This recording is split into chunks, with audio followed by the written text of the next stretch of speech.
1971 সালের মহান মুক্তিযুদ্ধে পাকিস্তানি হানাদার বাহিনীর বিরুদ্ধে বাঙালি জাতি যে বিজয় অর্জন করেছিল তা বাঙালি জাতির ইতিহাসে সবচেয়ে বড় অর্জন। আর এই স্বাধিকার আন্দোলনের বীর সেনানী ছিলেন আমাদের বীর মুক্তিযোদ্ধারা, যাদের জীবন আত্মাহুতি দিয়ে আমাদের এই দেশকে স্বাধীন করেছে।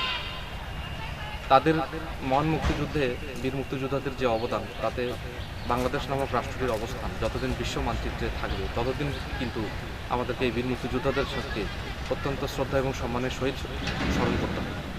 কারণ হচ্ছে, আমরা জানি যে জাতি তার জন্মের ইতিহাসকে ভুলে যায়, সেই জাতি আসলে কখনোই মাথা তুলে দাঁড়াতে পারে না এবং বড় হতে পারে না। তো এই বিষয়টিকে সামনে রেখেই আসলে একটি চিন্তা আমার মাথায় এসেছে, সেটা হচ্ছে যে আমাদের 1971 সালের যে মহান মুক্তিযুদ্ধ, সেখানে ভাঙ্গুরার যারা বীর মুক্তিযোদ্ধারা অংশগ্রহণ করেছিলেন তাদের অনেকেই এখন আসলে বয়সের ভারে নুজ্জ। আমরা জানি স্বাধীনতা আন্দোলনের পরে প্রায় 52 বছর অতিক্রান্ত হয়েছে। এই সময়ের মধ্যে অনেক বীর মুক্তিযোদ্ধা ইতিমধ্যে আমাদেরকে ছেড়ে চলে গেছেন এবং এখন যারা জীবিত আছেন তারা আসলে সকলেই বয়সের ভারে নুজ্জ। অধিকাংশেরই বয়স 70 পেরিয়ে গেছে আসলে। তো হয়তো সৃষ্টির অমোঘ নিয়মে একটা সময় হয়তো সবাই আমাদেরকে ছেড়ে চলে যাবে, কিন্তু আমাদের যে ভবিষ্যৎ প্রজন্ম, সেখানে যাতে ইতিহাস শূন্যতা তৈরি না হয় সেই বিষয়টিকে মাথায় রেখেই বীর বাঙালি নামক এই উদ্যোগটির কার্যক্রম আমি গ্রহণ করেছি। এখানে ভাঙ্গুরা উপজেলার যে সমস্ত বীর মুক্তিযোদ্ধারা তাদের জীবন বাজি রেখে 71 সালে যুদ্ধ করেছিলেন দেশকে স্বাধীন করার জন্য, তাদের যে যুদ্ধের স্মৃতি তারা তাদের নিজস্ব বর্ণনায় তারা বলেছেন এবং সেটা আমাদের এই ক্যামেরাতে আমরা তা রেকর্ড করেছি।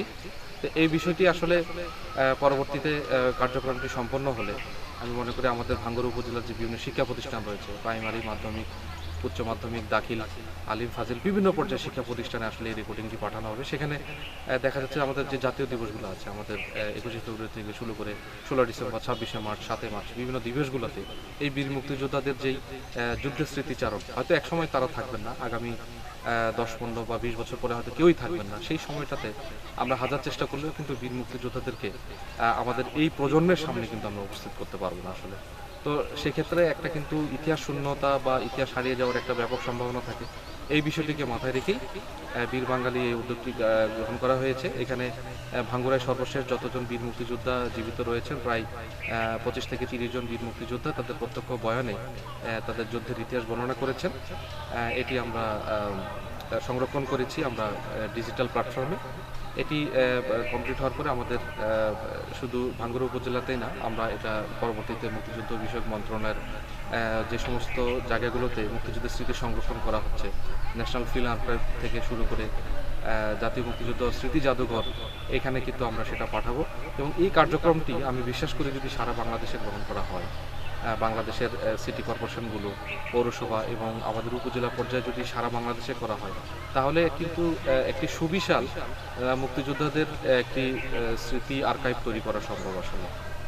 এবং এর মাধ্যমে আমাদের যেই ক্ষুদ্র ক্ষুদ্র খণ্ড খণ্ড যে ইতিহাস মুক্তিযুদ্ধের, সেই ইতিহাসগুলো কিন্তু রক্ষা পাবে। কারণ আমরা জানি যে হয়তো আমাদের যারা বীরশ্রেষ্ঠ ছিলেন বা খুব আলোচিত যারা বীর মুক্তিযোদ্ধা ছিলেন, তাদের হয়তো ইতিহাসগুলো সংরক্ষণ করা আছে, কিন্তু এই যে অগণিত বীর মুক্তিযোদ্ধা যারা বাংলাদেশের আনাচে কানাচে ছড়িয়ে ছিটিয়ে আছেন, তাদের স্মৃতিগুলোকে এক একটি কিন্তু জীবন্ত একটা বিরাট ইতিহাস, এই ইতিহাসগুলো যদি সংরক্ষণ করা সম্ভব হয়, তাহলে কিন্তু মুক্তিযুদ্ধের যে খণ্ড খণ্ড ছোট্ট ছোট্ট স্মৃতিগুলো, এই স্মৃতিগুলো কিন্তু সংরক্ষণ করা সম্ভব হবে। এবং একটা সময় বীর মুক্তিযোদ্ধারা হয়তো থাকবেন না, কিন্তু তাদের অনুপস্থিতিতে, তাদের অবর্তমানে আমরা এই স্মৃতি ভাণ্ডারগুলো আমাদের এই প্রজন্মের যারা শিক্ষার্থী রয়েছেন তাদের সামনে আমরা উপস্থাপন করতে পারবো। তারা দেখে মুক্তিযুদ্ধ কিভাবে হয়েছিল, কেন হয়েছিল, বিষয়গুলো তারা জানতে পারবে এবং দেশ গঠনে এবং দেশপ্রেমের যে চেতনা, সেই চেতনায় কিন্তু তারা উজ্জীবিত হবেন। আমি বিশ্বাস করি যে এবং আশাবাদ রাখি এই কার্যক্রমটি হয়তো সারা বাংলাদেশে ছড়িয়ে পড়বে এবং এভাবে আমরা মুক্তিযুদ্ধের এবং মুক্তিযোদ্ধাদের একটি সুবিশাল স্মৃতি ভাণ্ডার আমরা গড়ে তুলতে সক্ষম হব। এ প্রসঙ্গে আমি বলে রাখি, এর আগে আমি জয়পুরা সদর উপজেলায় উপজেলা নির্বাহী অফিসার হিসেবে দায়িত্ব পালন করেছি। সেখানেও 116 জন বীর মুক্তিযোদ্ধার প্রত্যক্ষ বয়ানে বীর বাঙালি নামক একই রকমেরই একটি উদ্যোগ আমি বাস্তবায়ন করেছি এবং আজকে ভাঙ্গুরায় সেই উদ্যোগটি বাস্তবায়িত হতে যাচ্ছে। এই উদ্যোগের সাথে যারা জড়িত আমাদের বীর মুক্তিযোদ্ধাগণ, যারা অনেক পরিশ্রম করেছেন, আসলে বয়সের ভারে নুজ্জ, অনেক কষ্ট হয়েছে তাদের, তারপরেও তারা আমাদেরকে সময় দিয়েছেন, তারা এই তাদের বক্তব্যগুলো তারা দিয়েছেন, এই জন্য তাদের প্রতি আমি আমার আন্তরিক শ্রদ্ধা এবং ভালোবাসা আমি জ্ঞাপন করছি। মহান আল্লাহ পাকের নিকট প্রার্থনা তারা যেন ভালো থাকেন, সুস্থ থাকেন, এবং আমাদের আরও যারা এই কাজটির পিছনের যারা রয়েছেন সবাইকে আমি আমার পক্ষ থেকে আন্তরিকভাবে শুভেচ্ছা এবং শ্রদ্ধা জানাচ্ছি। ধন্যবাদ। বীর মুক্তিযোদ্ধা মোহাম্মদ আখতার আলী, পিতা মুসলিম উদ্দিন। হ্যাঁ, তা হচ্ছে আর কি টাকা লাগবে? গ্রাম পাটলিপাড়া, হ্যাঁ, ভাঙ্গুরা, উপজেলা ভাঙ্গুরা। হ্যাঁ, তারপরে জায়গায় জায়গায় এরকম শিলিগুড়ি পানিঘাটা ট্রেনিং সেন্টার, এখানে ছিলাম। হ্যাঁ, আর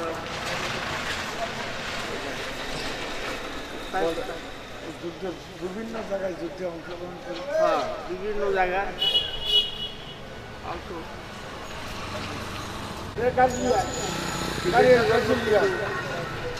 আপনার কাছে অনুরোধ করবো। হ্যাঁ, এই মৃত্যুকৃত মোহাম্মদ সরকার, শাকিব মাহমুদ, থানা বাংলা, জেলা পাবনা। আমি একজন মুক্তিযোদ্ধা। 1971 সালে আমি যুদ্ধ করেছি। আমি ভারতের ট্রেনিংপ্রাপ্ত মুক্তিযোদ্ধা। আমি ভিন্ন ভিন্ন জায়গায় যুদ্ধ করেছি। আমি প্রকৃত ভারতের এজেন্ট নাম্বার মুক্তিযোদ্ধা। আমার এজেন্ট নাম্বার আছে।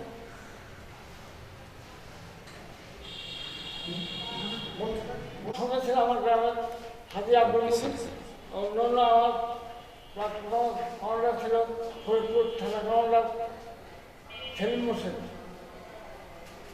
ভিন্ন ভিন্ন জায়গায় আমি রাজশাহী করি, চারঘাট করি, পাবনা করি, বাসুদে করি। তারা ভিন্ন ভিন্ন যুদ্ধ করেছি। প্রায় 2 বছর পরের দেশ স্বাধীনতা পর আমরা পাবনা জেলায় ছিলাম অষ্টমে, যে এখন আমরা বাড়িতে আছি।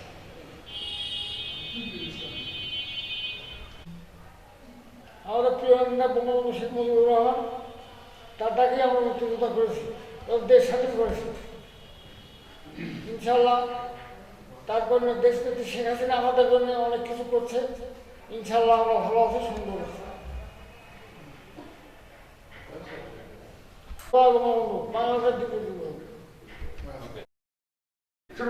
আসসালামু আলাইকুম। আমি একজন বীর মুক্তিযোদ্ধা। আমার FM নাম্বার 9514। আমি যখন বাংলাদেশ থেকে যাই, 7 জন একসাথে যাই। তার ভিতরে আমাদের মুসলামও ছিল। কারণ যে আমরা প্রথম চুরাডাঙ্গা ক্যাম্পে যাই, সেখান থেকে আমাদের নিয়ে যায় হলো শিলিগুড়ি এতে গৌরবাগান ক্যান্টনমেন্ট। গৌরবাগান ক্যান্টনমেন্ট থেকে আমাদের নিয়ে যায় হলো শিলিগুড়ি পানিঘাটা। সেখানে যা আমাদের ট্রেনিং হয়। ট্রেনিং হওয়ার পরে আমাদের কিছু লোক ছাঁটাই করে, ওরা ছাঁটাই করে বলে যে তোমরা FF ফ্রিডম ফাইটারে সাহসী যারা, তাদের FF ফ্রিডম ফাইটারে নেওয়া হবে। তো সেখানে দেখা গেল যে আমাদের মেজর MM চক্রবর্তী, উনি শিখের প্রধান, উনি আমাদের ট্রেনিং করায় ওনারা 200, আমরা হইলাম 400।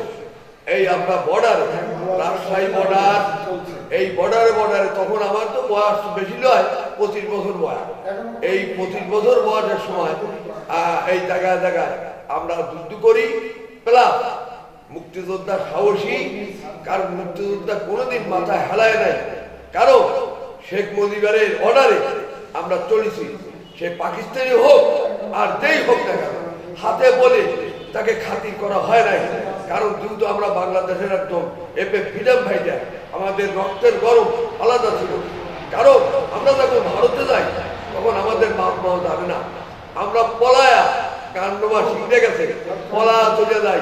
কিছুদিন পর বাপ মাও জানতে পারে আমার সওয়াল আর নাই, তারা যে গড়িয়ে যেতে গেছে, না বলি তারা ভারতে চলে গেছে। এত কান্দন ভাব করেছে সেই বীর মুক্তিযোদ্ধা। আমরা দেশের জন্য হাতিয়ার করেছি, দেশের জন্য কর্ম করেছি। কারণ আমি কয়জন লোক মারিছি, কয়জন মারিনি, এই কথাটা আমি বলবো না। কারণ বলবো না এই কারণে যে আমি কোরআন ধরে শপথ একদিন করেছি, আমি তা বলিব করব, এটা আমি বলতে পারবো না। কারণ আমরা FF ফ্রিডম ফাইটার। কারণ আমি একজন শেখ মুজিবের আদেশের গোলাম, পানিও নাই, পানি দিয়ে কারণ আমি একজন ফ্রিডম ফাইটার।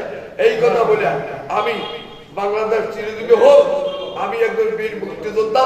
আসসালামু আলাইকুম ওয়া রাহমাতুল্লাহি ওয়া বারাকাতুহু। আসসালামু আলাইকুম। আমি বীর মুক্তিযোদ্ধা মোহাম্মদ রবিউল করিম।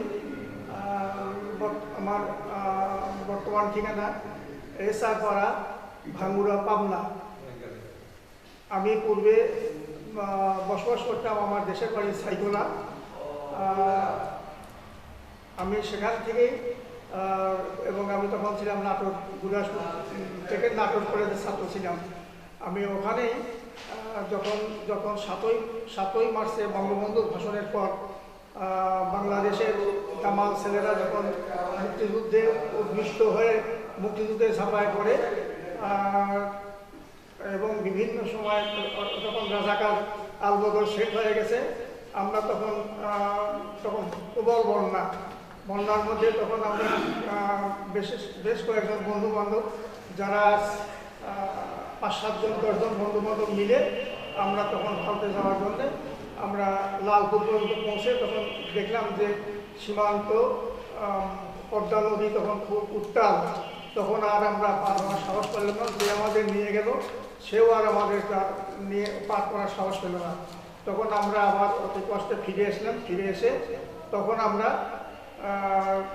দেশের মধ্যে তো আর থাকার কোনো অবস্থা ছিল না। তখন আমরা উপায়ন্ত না দেখে তখন বীর মুক্তিযোদ্ধা আব্দুল লতিফ মির্জা সাহেব তখন পলাশডাঙ্গা যুব শিবির নামে একটা সংস্থা গঠন করে। আমরা তখন তার শরণাপন্ন হয়ে তার সাথে তার বাহিনী যোগ দিয়ে সেখানে ট্রেনিং নিই। সেখানে বিভিন্ন জায়গায় যুদ্ধ করি, নৌকায় আমরা থাকতাম। তারপরে আমরা 10ই সম্ভবত ডিসেম্বরের 10ই নভেম্বর পাক বাহিনীর সাথে নওগাঁতে আমাদের চরম যুদ্ধ হয়। যুদ্ধে 10ই অথবা 11ই আমার মনে হচ্ছে, 11ই মনে হয়, তার 10ই যাই হোক, ওই তারিখে আমরা যুদ্ধ করি এবং যুদ্ধে পাক বাহিনী বিপুলভাবে হতাহত এবং নিহত হয়। তারা দীর্ঘ সময় যুদ্ধ আনতে তারা পেছন ফিরে চলে যায়, ব্যাক করে চলে যায়। আমরা সেখান থেকে যায় আশ্রয় নেই মাদারবাড়িয়াতে, প্রাক্তন চেয়ারম্যান আসাদুজ্জামানের গ্রামে, সেখানে থাকি। সেখান থেকে আমরা পার হয়ে হান্ডিয়াল যাই। হান্ডিয়ালে গিয়ে পরের দিন সেনাবাহিনী আবার সংগঠিত হয়ে তারা ব্যাপকভাবে আমাদের উপর আক্রমণ করে। আমরা তখন আর যুদ্ধে অংশগ্রহণ করতে পারি না, আমাদের প্রতিরোধ করতে পারি না। প্রতিরোধ করতে না পেরে তখন ওখান থেকে মুক্তিযোদ্ধা 2 ভাগ হয়ে কিছু চলে গেল লতিফ ভাইয়ের সাথে, আর কিছু চলে গেলাম আমরা শীতলাই রবিদের বাড়িতে। সেখান থেকে আমরা কিছু থাকার পর পার হয়ে গেলাম আমরা চাঁদপাহাড়ে গিয়ে ওখানে সবাই একত্রিত হয়ে আমরা চাঁদপাহাড়ে, ওখানে মালয়েশিয়া ছিল, আমরা মালয়েশিয়ার ক্যাম্প আক্রমণ করি। মালয়েশিয়ার ক্যাম্প আক্রমণ করার পরে আমরা 2 দিন ধরে তাদেরকে অবরোধ করে রাখার পরে একদিন বিকালবেলা আমরা যখন ওদেরকে আক্রমণ করি, ঠিক সেই সময় বিকালে 5 তারিখে সম্ভবত ডিসেম্বরের 11 তারিখ হয়তো ওই সময় আমি গুরুতরভাবে আহত হয়ে যাই। আমার বুকে গুলি লাগে এবং হাত দিয়ে গুলিটা বের হয়ে যায়। এবং ওই সময় আমাকে তারা অনেক কষ্ট করে যুদ্ধের রেঞ্জের বাইরে নিয়ে গিয়ে গাড়িতে করে আমাকে তোরাই মোশন হাসপাতালে নিয়ে রেখে আসে, ভর্তি করে। আমি ওখানে ট্রিটমেন্ট হই। 16 তারিখে সারেন্ডার করার পরে ওরা আমাকে 21 তারিখে রাজশাহী সরকারি হসপিটালে ভর্তি করে দিয়ে আসে। সেখানেই আমি 2 মাস চিকিৎসা হই। তারপরে আমি মোটামুটি সুস্থ হয়ে দেশে আসি। আমরা সবাই মিলে যখন যুদ্ধ করি এই দেশের স্বাধীনতার জন্য, এই দেশের স্বাধীনতা আনি আমরা এইভাবে যুদ্ধ করে নিজের জীবন দিয়ে বুকের তাজা রক্ত দিয়ে আমরা এই দেশকে স্বাধীন করেছি এবং বঙ্গবন্ধুর ডাকে এই দেশকে আমরা স্বাধীন করি। আমরা আমৃত্যু আমরা এই দেশকে বঙ্গবন্ধুর নেতৃত্বে এবং তার সুযোগ্য কন্যা শেখ হাসিনার প্রধানমন্ত্রী শেখ হাসিনার নেতৃত্বে আমরা সংগঠিত আছি এবং থাকবো। আমি আশা করি বাংলাদেশ দীর্ঘজীবী হবে এবং বাংলাদেশ অবিচল থাকবে এবং প্রধানমন্ত্রী বঙ্গবন্ধু প্রধানমন্ত্রী শেখ হাসিনা অত্যন্ত বলিষ্ঠ নেতৃত্বে দেশকে সে সংগঠিত করেছে এবং অনেক উন্নয়ন করেছে। আমি এই বলে শেষ করছি, জয় বাংলা, জয় বঙ্গবন্ধু, বাংলার দীর্ঘজীবী হোক। আসসালামু আলাইকুম। আমি বীর মুক্তিযোদ্ধা মোহাম্মদ আবুল হোসেন, পিতা মৃত রিয়াজউদ্দিন খান, মাতা মৃত আমিনা খাতুন, খান পশ্চিম বামনগ্রাম, উপজেলা উল্লাপাড়া, সিরাজগঞ্জ। আমি 1971 সালে আমি দশম শ্রেণীর একজন ছাত্র ছিলাম। তো বঙ্গবন্ধুর 7ই মার্চের ভাষণের পর বিশেষ করে তখন ছিল আন্দোলনে এক মুহূর্ত এই দেশ, এবং 26শে মার্চ পাক বাহিনীর নৃশংস কালরাত্রির সেই হত্যাকাণ্ডের পরবর্তীতেই দেশ ফুলে ফেপে ওঠে এবং তখন থেকেই মানুষ বিভিন্ন জায়গায় মানে হতভম্ব হয়ে পড়ে। তো এই শেষ ভাগে এবং দেখতে দেখতে আমি যুদ্ধটা অবশ্য শেষ ভাগে অংশগ্রহণ করেছিলাম। সেপ্টেম্বরের প্রথম দিকে আমি যুদ্ধে যাওয়ার জন্য অনেক পরিকল্পনাও করছিলাম, কিন্তু ওই সময় তো অত সহজ ছিল না যুদ্ধটা যাওয়া যোগাযোগের মাধ্যমে। তখন আমার সাথী ভাইয়া আমার গ্রামে ছিল, সানোয়ার হোসেন, তারপর আব্দুল সালাম, সামাদ, এদের সঙ্গে যোগাযোগ করে তখন বীর মুক্তিযোদ্ধা আব্দুল লতিফ মির্জার পলাতকা যুব শিবিরের ক্যাম্প, সেই ক্যাম্পে আমরা সেখানে যাই। উনি নওগাঁতে তখন ছিলেন। তো ওখানে আমাদেরকে লিখিত কিছু দিয়ে দিলেন, আর 32 জনের একটা গ্যাং নিয়ে আমি ধরেন উল্লাপাড়া হয়ে ভদ্রঘাট হয়ে সেই সিরাজগঞ্জের উত্তরে সেই সুবুগাছা দিয়ে নৌকো হয়ে আমি একদিন এক রাত পরবর্তী দিনে যা সেই মানিকের স্তরে যা পৌঁছিলাম। এবার তো অনেক কাহিনী আছে, অত সংক্ষিপ্ত করে যাচ্ছি। সেখান থেকে রৌমারি ক্যাম্পে 3 দিন থাকার পরে আসামের ভিতরে কাকুরিপাড়াতে আমাদের পাড়া তখন ছিল তারা রায়গঞ্জের এমপি ছিলেন রসুল হক সাহেব।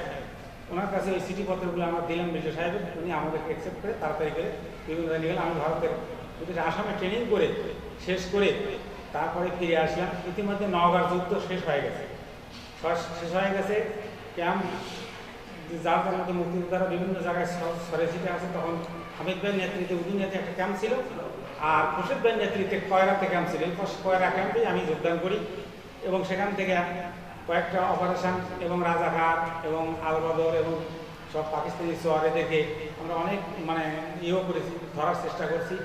তারপর 13ই ডিসেম্বর উল্লাপাড়া মৃত্যু দিবস, এই 12ই ডিসেম্বর রাত্রিতে আমরা উল্লাপাড়া ঘেরাও করে প্রায় 150 মুক্তিযোদ্ধা, আমাদের শফি ভাই বর্তমান এমপি উনিও ছিলেন। তো তারপর সারা রাত্রি গুলি বিনিময় হলো। জিকরে হাই স্কুলে ওদের ক্যাম্প ছিল পাক বাহিনী, গুলি শেষ রাত্রি ভাগে তখন গুলিটা তারা ধীরে ধীরে স্থিরিত হয়ে গেছে। তারপর পরে যেভাবেই হোক খোঁজে দেখি ওরা পালায় বাগাবাড়ির দিকে চলে গেছে।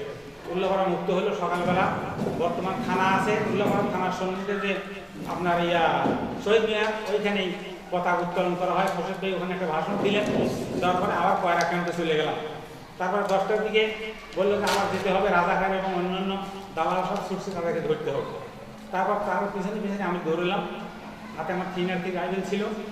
তারপর সম্মুখে রাজাঘাট পড়ে গেল, আমার পৌঁছার পিছনে পড়ে আসি, আগেই গুলি করে পেরিয়ে দিয়েছে। তারপর এখন আজও মনে আছে যে সামের ব্যাগ হাতে করে এক পুলিশ সদস্য ছিল, উনি বিহারি ছিল, উনিও নিহত হলো। তারপর বললো যে এই খালিপাড়া গ্রামের একটা রাজাকার ছিল সেকেন্দার, বলে সেকেন্দার কারণ যায় না গেলে কিন্তু সে শালাকে গুলি করবে। তো যাই ইতিমধ্যেই ডাইন সাইডে মাঠের মধ্যে রাজাকার সেকেন্দার দৌড়াচ্ছে, প্রথম পেয়ে গুলি করে বেরিয়ে দিল। তারপর কিছু দূর অপেক্ষার পরে অনেকক্ষণ অপেক্ষা করার পর আর কেউ আসলো না, তখন আবার ফিরে ক্যাম্পে চলে আসলো। দুপুরে খাওয়া দাওয়া করছি, খাওয়ার পরে তারপর 4টার দিকে একটু শব্দ শোনা যায় পূর্ব দিকে। তারপর দেখি যে পাক বাহিনী 9টা পাক বাহিনী ওরা উল্লাপাড়া মুক্ত হওয়ার কারণে ওরা উল্লাপাড়াকে বামে রেখে এই পথ দিয়ে আর সরাসরি চলে আসছে বাগলপুর দিয়ে। তখন খুশবাই বললো যে তাহলে এখন সবাই আমার হুকুম দিল, আমরা প্রায় 50-60 জন। তখন সমতল ভূমির কারণে আমরা ডাইন সাইডটাকে আড়াল দিয়ে আমরা রেল লাইন দিয়ে যাচ্ছিলাম, ওরা যাচ্ছিল ওই পূর্ব সাইড। তখন পিছনে প্রায় 100-200 গজ দূরে 50-60 জন মানুষ এই লাঠি ফালা সরগিল ওদের পিছনে পিছনে ধাওয়া করছে, ওরা খালি ফাঁকা ফায়ার করতেছে। রেল লাইন পার দিলে যাওয়ার পরে আমরা একটু যাইতেই একটু দেরি হয়ে গেল, ওদেরকে নাগালের ভিতরে পাইলে একজন পাকসোনা নিহত হলো। ওখানে একটু মনে করেন রেল লাইন উঠাই গেল, ওরা 9টায় হাতিয়েরই মনে করেন যে গোছ দিতেছে, তখন তো যাওয়াই গেল না। তখন আমাদের বাসু ভাই ছিল, উনি হলো আমাদের সেকশন কমান্ডার ছিল, পুলিশ সদস্য ছিল, একটা খেজুর গাছ ছিল সন্মুখে, তার খেজুর গাছ প্রয়োজন যাই খেজুর গাছের কাছ থেকে গুলি করে ওই আর্মিটা পড়ে যায়। তারপর টুকটাক করে ওরা তখন নীরব হয়ে গেল। তখন সব ওখানে গেলাম, যা দেখি যে পরে আছে হেলমেট, তারপরে রেজিমেন্ট বুট সব খুলে নিয়ে গেছে, প্রসেস সব খুলে নিয়ে গেছে, মাথাতে কিচ্ছু নেই। তারপরে লোকজন আসলো, তো বললাম যে আপনারা ই করেন এটা তাড়াতাড়ি মাটিতে দাফন করে দেবে। তারপর কিছু নেতৃত্বে 5-6 জন আমরা রেল নিতে যাচ্ছি, আর অবশিষ্টগুলো বললেন তোমরা সব ক্যাম্পে ফিরে গেছে। তারপর গেলাম সে মসিপুর গ্রামে, তখন আমাদের আলমগাঁইতে একটা দালাল ছিল, নাম হলো সিদ্দিক মোল্লা। উনি কিন্তু রতুল ইসলাম আজমিরাদের বাড়ি করা ছিল, বুঝলেন। এটা তো আমরা ওনাকে ধরার জন্য খুব চেষ্টা করছি, পারিনি।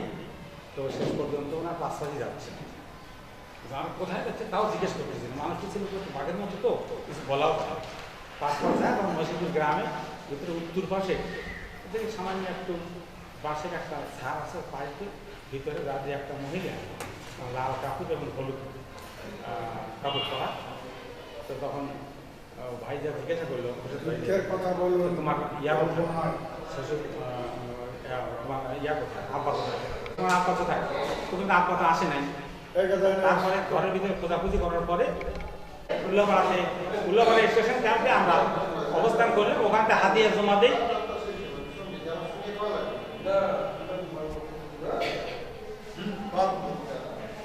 তো তারপর ওখানে অবস্থান করলাম। আমরা 10ই জানুয়ারি বঙ্গবন্ধুর দেশে ফিরে আসার আগ পর্যন্ত আমরা ছিলাম। তারপরে 12 তারিখে আমরা সিরাজগঞ্জ বিএ কলেজে ওখানে অস্ত্র জমা দিই, তারপরে বাড়িতে ফিরে আসলাম। এই ছিল আমার যুদ্ধের তৎপরতা সংক্ষিপ্ত। আমরা স্বাধীনতা পেয়েছি, মানে মুক্তিযুদ্ধ বান্ধব সরকারও আমরা বর্তমান পেয়েছি, তিনি উন্নয়নও আমরা চোখে দেখছি। মানে পূর্বে তো আমাদের জন্য কিছুই করা হয়নি, এখন আমার উত্তরাত্তর আমরা কিছু পাচ্ছি। এগুলি আমি আমার সংক্ষিপ্ত কথা শেষ করলাম। জয় বাংলা, জয় বঙ্গবন্ধু, বাংলাদেশ চিরজীবী হোক। আমি দেশের কারণে আমার গ্রামের বাড়ি দিয়ে দ্বারা আমরা স্বাধীনতা সংগ্রামের সময় বঙ্গবন্ধুর ডাকে সাড়া দিয়ে যুদ্ধে ধরা করি। এইখানে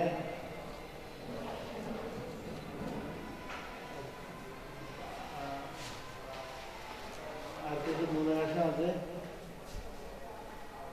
আমার নাম মকসুদ আলম, নাটোর ডিস্ট্রিক্টের বেলপুকুরিয়া, এই জায়গায় যুদ্ধ করি।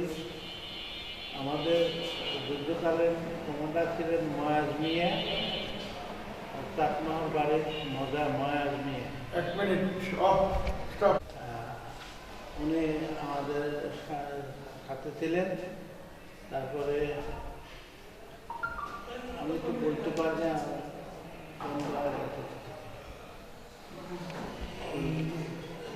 তার আমি অসুস্থ, কথা বলতে পারি না। আসসালামু আলাইকুম। এস.এম. আইয়ুব আলী, পিতা মৃত জালাল উদ্দিন সরকার, গ্রাম চরবাঙ্গুরা, পোস্ট অফিস বাঙ্গুরা, জেলা উপজেলা বাঙ্গুরা, জেলা পাবনা। আমি 1971 সালে 7ই মার্চে শেখ মুজিবুর রহমান সাহেবের ভাষণে উদ্বুদ্ধ হয়ে বাংলাদেশ মুক্তিযোদ্ধায় অংশগ্রহণ করার জন্য ইচ্ছা প্রকাশ করি। আমি বিভিন্ন সময় আমার সাথী মারা গেছে, আমার মধ্যে আব্দুল সুবাহান, ইজলাল। আমরা ভারতে যাওয়ার জন্য এই জানুয়াঘাটা যায়, সেখানে বাধাগ্রস্ত হই। আর্মির বাধায় সেখানে আর যেতে পারি নাই। তখন ফিরে আসছি। ফিরে আসার পরে আমরা আরও চেষ্টা করি। পরে আমার ভাই পুলিশ আব্দুল সত্তার নওদা থেকে সে মুক্তিযুদ্ধ করে যখন দেশে আসেন, ওনার সাথে করে আবার রানীরহাটের দিকে আমরা অনেক 7 জন, আমি সংক্ষেপে বলবো, এতগুলোর নাম আমি এখন বলবো না, 7 জন রানীরহাট দিয়ে যাওয়ার চেষ্টা করি, সেখানে গিয়েও ব্যর্থ হই। ইতিমধ্যে বীর মুক্তিযোদ্ধা পলাশডাঙ্গা যুব শিবিরের অধিনায়ক আব্দুল লতিফ মির্জার নেতৃত্বে পরিচালিত পলাশডাঙ্গা যুব শিবিরের ক্যাম্পে আমরা সেখানে ট্রেনিং নেই এবং ট্রেনিং নিয়ে আমরা যুদ্ধ শুরু করি। বিভিন্ন সময় বিভিন্ন স্থানে আমরা কইডাঙ্গা ব্রিজে, দৌকুলা ব্রিজে, দিলবাসার ব্রিজে আমরা যুদ্ধ করে আমরা পাক বাহিনীর সহযোগীদের হাত থেকে অস্ত্র ছিনিয়ে নিয়ে আমরা সেখানে অস্ত্র সংগ্রহ করে যুদ্ধ করি। দেশের মধ্যে আমরা স্থানীয় মুক্তিযোদ্ধা হিসেবে দেশের মধ্যে আমরা সবসময় যুদ্ধ করতে থাকি। শেষে